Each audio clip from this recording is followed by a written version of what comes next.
if we could convince you, because we know it so profoundly, that the abundance is there for you, you've just got to unlock yourself to it. It's unlocked to you. Your inner being is aware, and there are all kinds of things that you start to do that your inner being is guiding you about, but you don't hear the guidance. You don't have awareness of it because you're on this track. This is what I've always done. This is how I always think. This is the way it's supposed to be. My parents didn't have any money. Nobody I know has any money. There's no inheritance for me. I'm working too hard. People are taking more than their fair share. Nobody gets me. In other words, there's this momentum that's going that you're keeping active that is working against you. So you want to activate things that work for you. And it takes a little while for them to catch on. But after a little while, everything else just feels weird. It won't be long before it'll be hard for you to remember not having enough money. It'll be hard for you to remember.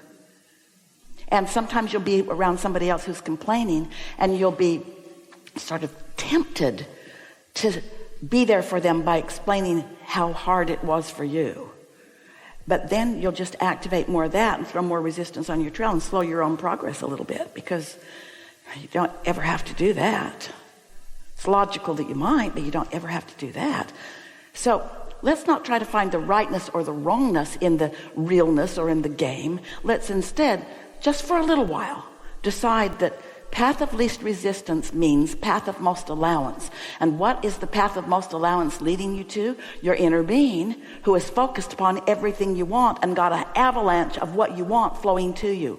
The path of most allowing, your connection to your inner being and all the things that your inner being is focused upon, that law of attraction is gathered up and that is ready to turn into things in your experience in the most extraordinary ways. Esther got on an airplane the other day on Southwest. There were 3 across. She sat on the aisle. Michelle sat on the aisle across from her. She's traveling with Michelle. So fun to travel with Michelle, because Michelle just expects things to go well, and they always do. And they sat down.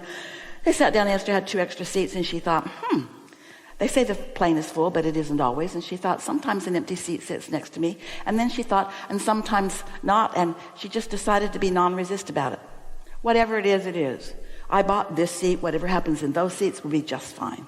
So she sat there. The plane filled up, pretty much filled up. And then a couple suddenly is standing there wanting to know if they can sit there. And Esther said, of course. And she got out of her seat and, here, let me hold that for you, while they got in. It was like they weren't really that comfortable or accustomed to flying. And so Esther's wanting to make it as easy as possible for them. You really can't get into your seat holding everything and that cup of coffee too. And so they got into the seat, and not much to say. The woman was very interested in managing the moment. She's diligent. She likes to make things happen. She works hard at it. She talked really a lot. The people on the airplane were probably happy to see Esther and her new friend go, because they talked the whole flight. Not a long flight, but they talked the whole flight. And her husband just said, yes, yes, if she addressed him. Those were the only words, apparently, that he knows at all. And so Esther said, why were you in San Antonio? They live in Northern California. Why are you in San Antonio? Our daughter lives here. Our daughter lives in San Antonio. And then she began to explain the story of the needs that her daughter has, an older girl with some inability to really do things for herself, and up against a wall because she's got to move out by the end of the month, which was 10 days away. And they'd come in to help her, but they only stayed 3 days, and they're getting out of Dodge, Esther could feel. They were in relief mode, but mom's still in stress mode because things aren't going well. And it's so active in her vibration. Her asking was so strong. But before Esther had heard that story, Esther had already mentally made a long list of positive aspects in her mind about this animated woman. Such good vocabulary, and so eager about talking and willing to open up to Esther a little bit, and obviously caring very much about what was going on with her. And Esther just really, for no logical reason really, fell in love with this lady, this diligent, hardworking, wanting to fix it, driving everybody nuts lady. And Esther thought, I can't explain to her about Abraham. This trip isn't going all the way around the world.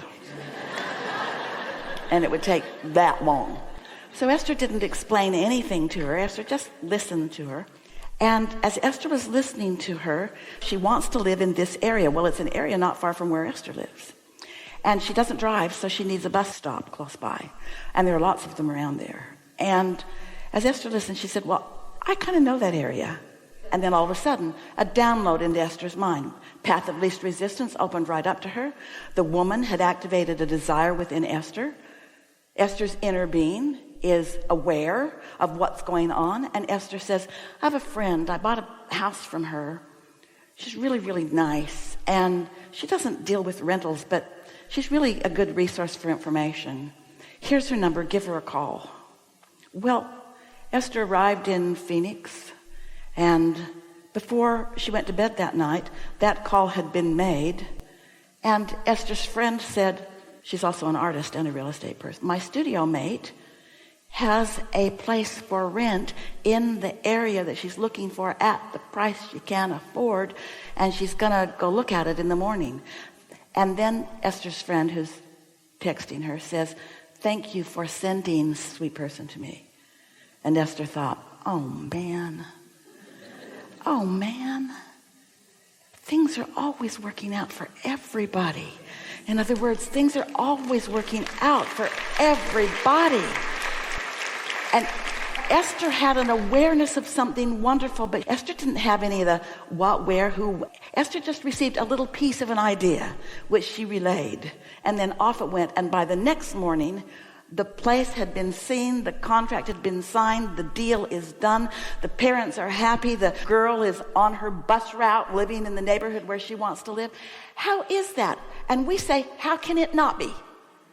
How can it not be when there are billions of you, many of you cooperative components to one another, even though you don't want to be and don't know that you are?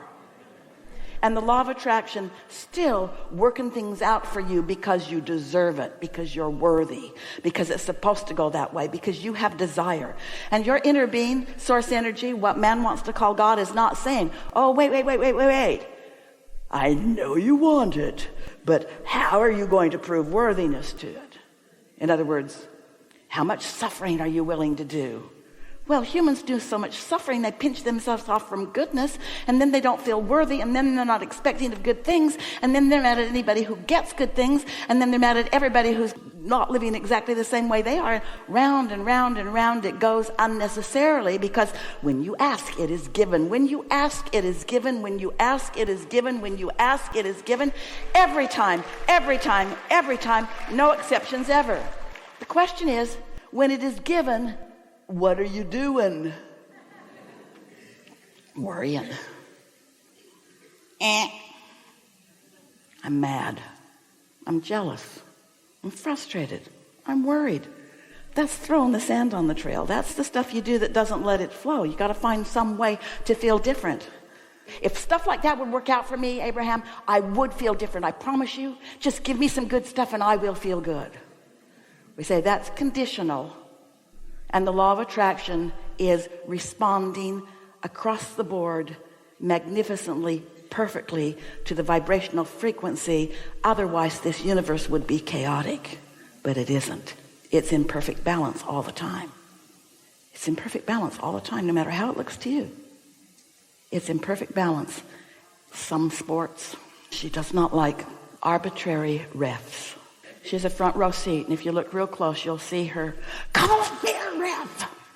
She can see. She's right there up front. He stepped out. Ref didn't see it. That was a foul. Ref didn't see it. That wasn't a foul. Ref thought he saw it. Physical humans are arbitrary. And so you don't trust. But the law of attraction isn't.